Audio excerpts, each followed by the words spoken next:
On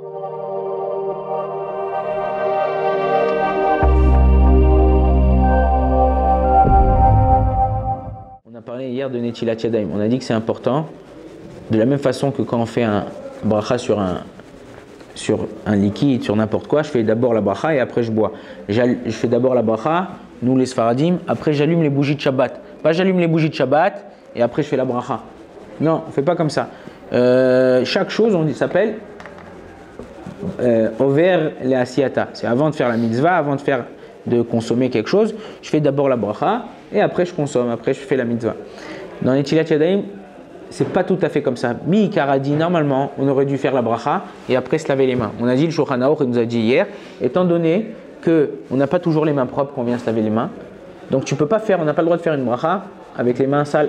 Donc d'abord tu te laves les mains avant de les essuyer, étant donné que s'essuyer les mains, c'est une partie de la mitzvah. Juste avant de m'essuyer les mains, je ferai la bracha. Maintenant quelqu'un qui s'est lavé les mains, il s'est essuyé les mains, il n'a pas fait la bracha.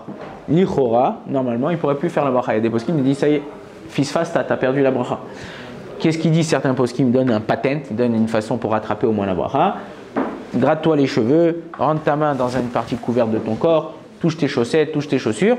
Là, tu peux te relaver les mains, tu te relaves les mains, avant de les essuyer, tu fais la bracha, et au moins ça. Si tu as fait moti, tu t'es lavé les mains, tu t'es essuyé les mains, tu n'as pas fait Netilat Yadayim encore. Tu as fait moti, c'est fini, tu as perdu la bracha de Netilat Yadayim. Maintenant, il y a quelque chose que les gens ne savent pas, c'est bracha levatala. Bracha levatala. C'est que quoi? C'est que quand tu te laves les mains, je me suis lavé les mains. 1, 2, 3. D'après le Ben Ishraï, on pose le keli. On prend le keli avec l'autre main. 1, 2, 3. Je recommence. Le keli, on le remplit. La main droite, elle passe le keli à la main gauche.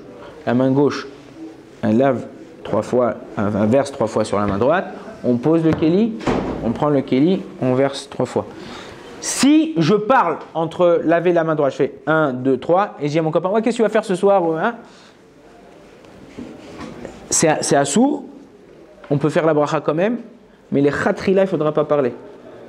Si j'ai fait 1, 2, 3, 1, 2, 3, avant de faire un Netilat Yadayim, je dis à mon copain, ouais, qu'est-ce qu'on fait ce soir? On va truc, machin.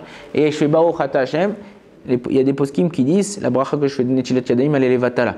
Pourquoi? C'est comme si j'ai fait Baruch Ata Hashem, Elokeinu melech haolam she'akol nהיה bidvaro. Qu'est-ce que tu vas faire ce soir? Machin, hop. Et après je bois? Non, j'ai pas le droit de boire. Je suis obligé de recommencer she'akol nהיה bidvaro. Pourquoi? Parce que je suis venu, j'ai parlé juste avant la bracha. Mais on continuera, on terminera il ne faut pas parler d'à partir du moment où tu commences de faire Netilat Yadayim, parce que tu fais Netilat Yadayim. Après que tu as fait Netilat Yadayim, entre Netilat Yadayim le moti, les gens disent, ah, ils se trompent, les gens disent, ah non, on ne peut pas parler. Non, si tu as parlé, c'est pas grave, tu n'as même pas trop besoin de te relaver les mains. Si tu sais que tu vas faire ton kiddush, c'est pas... Quand on sait que c'est interdit de parler, c'est une bracha levatala, avant que tu as fait la bracha Netilat Yadayim. Une fois que tu as fait la bracha Netilat Yadayim et tu t'es essuyé les mains, si tu as parlé, c'est pas si grave que ça. Baruch Adonai, Leolam, Amen, Amen.